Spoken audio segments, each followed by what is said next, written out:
Education has a new challenge on its hands. The current generation is using media and technology more than any other generation. Our students are using social media networks to communicate 24 hours a day. They are using smartphones and video cameras to create and publish media to the web.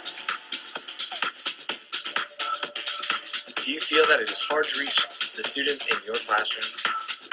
Are you frustrated with the kids pulling out their wireless mobile devices in class? Are you looking for help with the iGeneration? We have the solution. Pick up a copy of Rewired.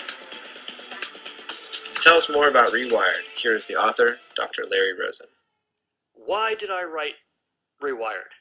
Well, basically I wrote Rewired because I'd done years and years of research on this younger generation, these kids who are online all the time, using technology all the time.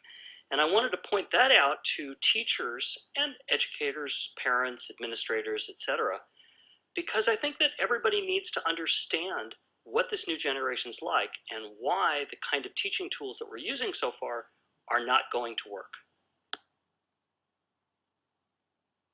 Hello, I'm Stephanie Wright. And I'm Frank Fitzpatrick. We're here today to talk to you about Rewired.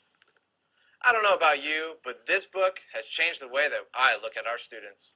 Today, throughout our show, we're going to talk to you and we're going to see how real people have shared favorite parts of their book.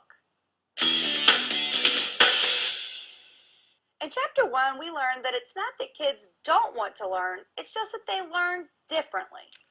Chapter 1 introduces us to teens and tweens and their frustrations that they experience every day at school. They are master multitaskers, social networkers, electronic communicators, and the first to rush to any new technology. Chapter 2, we are introduced to the iGeneration. We have the baby boomers born from 1946 to 1964, Generation X, 1965 to 1979, Net Generation, 1980s to early 90s, and now we have the iGeneration. This is the first true generation born into a world saturated with technology. Stephanie, have you ever heard of WMDs? Are you talking about weapons of mass destruction? They're really bad. No, Stephanie, I'm talking about wireless mobile devices. Oh, thank heavens, because I was scared there for a minute. Wouldn't it be cool if teachers used what the kids are carrying in their pockets and purses and book bags every day? Yeah, it would, but a lot of teachers think it's really rude when kids pull out their cell phones and start texting and stuff like that. Today's learners need something more attuned to their daily lifestyles, connected and often virtual.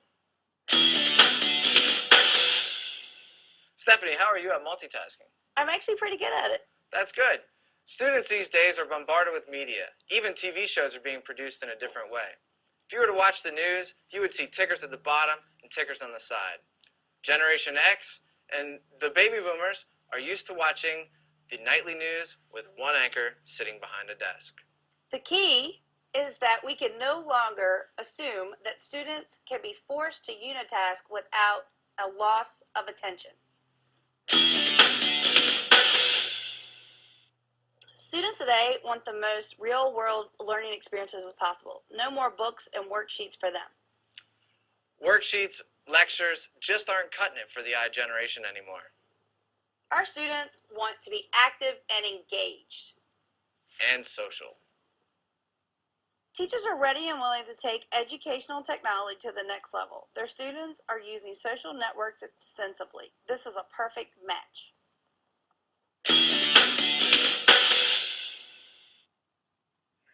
The iGeneration is a very creative group. They want to create projects that have a real audience, and that real audience is online. Teachers and parents are frustrated with kids these days because all they're doing is texting, and they're texting with their textisms. And they're asking, what are textisms? Well, that's their language while they're texting. However, kids today are writing more than generations in the past. You know, a computer science teacher even let his students text him during class, and he found that the students liked it more because they didn't have to raise their hands and out in class or talk out in front of their classmates. So they believe that it facilitated more learning because they were able to use the technology that they're familiar with. Wow. The iGeneration has to juggle so much media that's coming at them from every angle on all of their devices. Young children often start to believe what they see on television and start to give believable characteristics to inanimate objects. As children, many kids start to make their backyard their playlands, and even it's their own kingdom. Sticks become make-believe swords and weapons, and dolls become best friends from time to time. And as teachers, it is our job to teach our students how to sift through all this information and find stuff that is useful for them. There are many great tools mentioned in the book Rewired. But then teachers run into a roadblock: the filter. There isn't anything more frustrating than planning and finding a great lesson and a great Web 2.0 tool at home, only to come to school and find that it has been blocked. So where do we draw the line? It's a responsibility of the teacher to stay on top of things, to find out what tools are out there and what tools their students are using. We understand that this may cause some friction with veteran teachers. We literally have to rewire such teachers to understand and see that their belief system, while having validity in the past, may not be accurate in today's world. iGen students are wired 24 hours a day. iGen students are multitaskers and get bored when asked to unitask. They are socializing constantly with technology. They are living a connected life at home and are asked to disconnect at school. A technologically adapted curriculum has been proven to develop higher order thinking skills. Student-generated content motivates them. Teachers should allow projects that allow any medium that the student wants. Don't be afraid to let the iGen generation express themselves.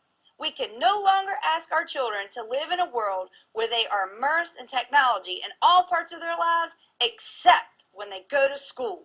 We must rewire education or risk losing this generation of media-immersed, tech-savvy students who are often brighter and more creative than we realize.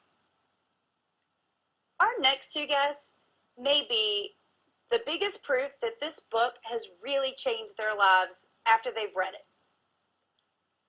This group is part of the Nerdy Dozen, and they want to keep their identities secret. I would give this book 5 stars.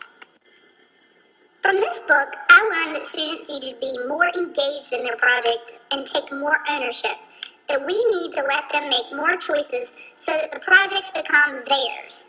I also give this book 5 stars.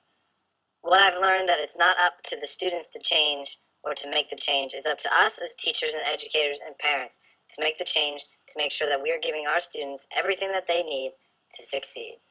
This book is great for parents, teachers, technology specialists, and anybody that wants to learn about what we're going to have in our schools with the iGeneration. Cut. That's a wrap.